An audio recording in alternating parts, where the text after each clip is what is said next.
Traveling around the world full time to taste wine sounds like a dream. I've been doing it for the last 6 years. I can tell you it is, and it's not all that's cracked up to be. I'm going to share some lessons and some harsh realities of the last 6 years in this video.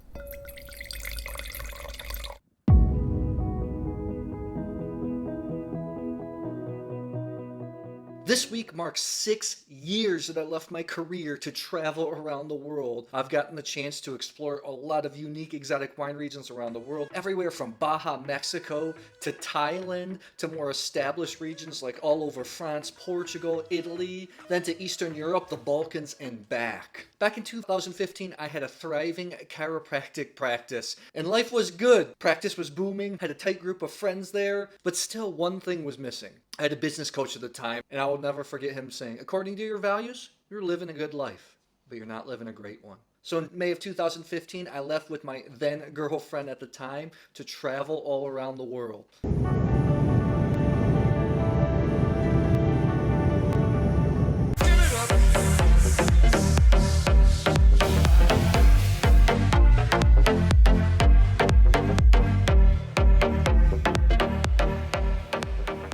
I had done some solo traveling before I got to Southeast Asia and established my career there, and that was great. But travel with a focus, I think, really enriches the experience. Jobs, money fill the pocket, but it's travel, experience, memories that really feed the soul. I'll never forget a time in Sardinia in 2018. Sardinia is an absolutely gorgeous island. We were up in the hills of Marmoiata with some producers of Cananal. It was the end of July, so in the Mediterranean, it was hot and it was humid. We met with some of the producers, tasted through some of the cellars, and then we got invited up to a shepherd's hut for a traditional sheep's roast.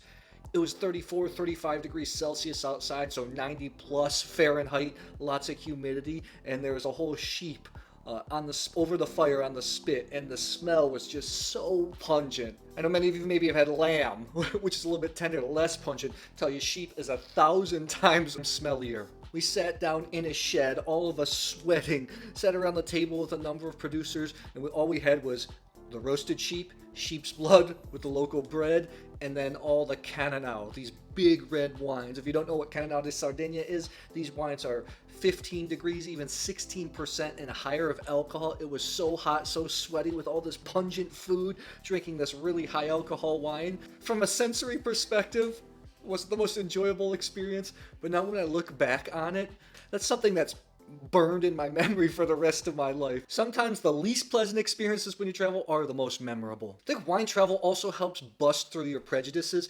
I'm always interested in people that are willing to try new wines or eat new foods that aren't familiar to them, because it tells me they're a little bit more open-minded. I'll never forget the first time I went to Romania. Romania was the last country in Eastern Europe that I visited and actually went and tasted and experienced the wines. And the reason was I had some friends that had visited the country and had some bad experiences. So that was my only association with the country. The owner of a small winery, Mick of Dagenclan, actually invited us into the country, helped us rent a car so we could travel through some of the best wine regions of Romania.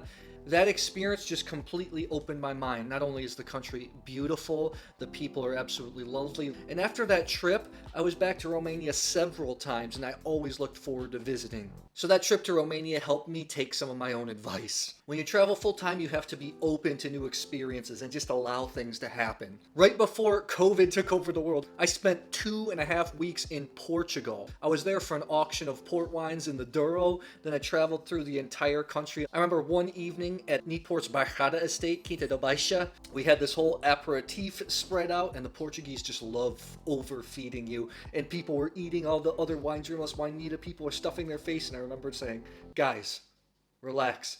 Don't eat too much, because this is not it. So, are you sure? Are you sure?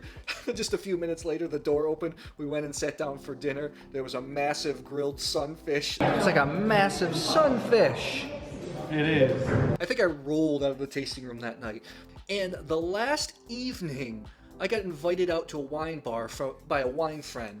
I didn't know if I really wanted to go because my flight the next morning was leaving at 4 or 5 in the morning. He took me to this local natural wine bar owned by one of his friends, owned by an American, actually. Have you ever seen the old sitcom Cheers? That's what that evening was like. Sometimes you wanna go where everybody knows your name. There were Portuguese filmmakers there. There's old British retired expats. There were Americans, Canadians coming through, just sitting there talking with the owner, talking with us. It was a small, cozy space. Everything was changing so quickly. And at the end of the evening, me, one of the customers, and the owners of the bar went next door to this random dance club. It was a dance club for people, for older people, like 60s, 70s, 80s, people all dressed up. It was like an after hours club. I remember thinking to myself, what is going on? It was a great time. Luckily, I made it back just in time for my flight. Didn't sleep at all that night. And for somebody that needs 8 hours of sleep, the next couple days were pretty darn difficult. But when you're open to being spontaneous, amazing things can happen. But traveling full-time isn't always rosy.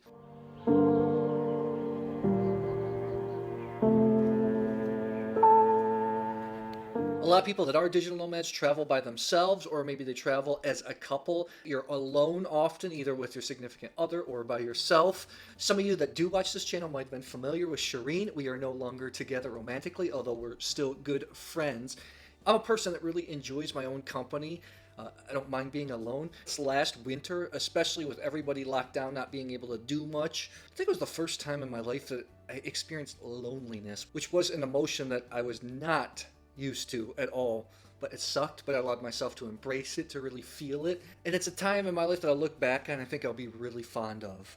Whether you're somebody that leaves home to work abroad, you're an expat, or like you're like myself now, a current digital nomad, travel experience is probably pretty high on your value list. I know it is for me, but I know in the last few years you miss out a lot on friends and family. I know that I feel guilty. I think I've been not a great brother, son, uncle. As I tried to build Exotic Wine Travel, tried to build this channel, tried to build my dream, that's something that I've neglected, something that I want to work on moving forward. I know when I was an expatriate in Singapore, those were the types of conversations that I often had with the other people from different places around the world too. When you travel full-time, it's really hard to get into a routine. When I was in Singapore, and even when I was back in the US, basketball was a huge part of my life. I was playing basketball maybe 3-4 times a week, also going to the gym 2 or 3 times a week. When you're constantly moving or you're in places for just a few months, it's really hard to get into that routine. So I feel like I'd neglected my health a little bit, something that I've really been working on. I'm actually working on an upcoming video about shedding pandemic weight in wine industry and its toll on health, as I've worked to shed some weight over the last 6 months. Something that's got to be put as a priority when you're traveling full-time, and especially when you're in the wine industry, when you're surrounded by great food and wine. When you're traveling full-time too, you don't really have that core group of friends, or you haven't set roots or have a strong sense of place. I know before, when I was with Shireen, I felt like wherever we were, I was home. But now that I'm along this journey by myself, I'm starting to feel like I don't even really know where home is right now.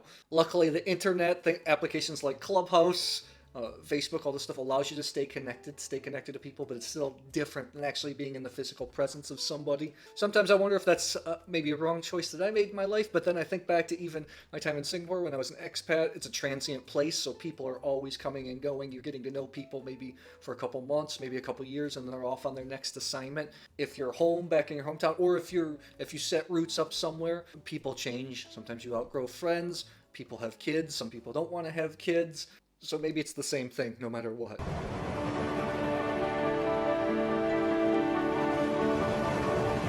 I hope that's useful if long-term travel is something that you're interested in, or you just want to know about the wine world in general. Like I said, it's not all rosy. There's always pros, there's always cons, there's a cost to everything. What's the next step here? I'm going to be focusing hardcore on the YouTube channel, changing up the content a little bit, helping some newbies, some new people start to get into the world of wine. I'd also like to talk a little bit more about travel as the world opens up, and maybe life hacks.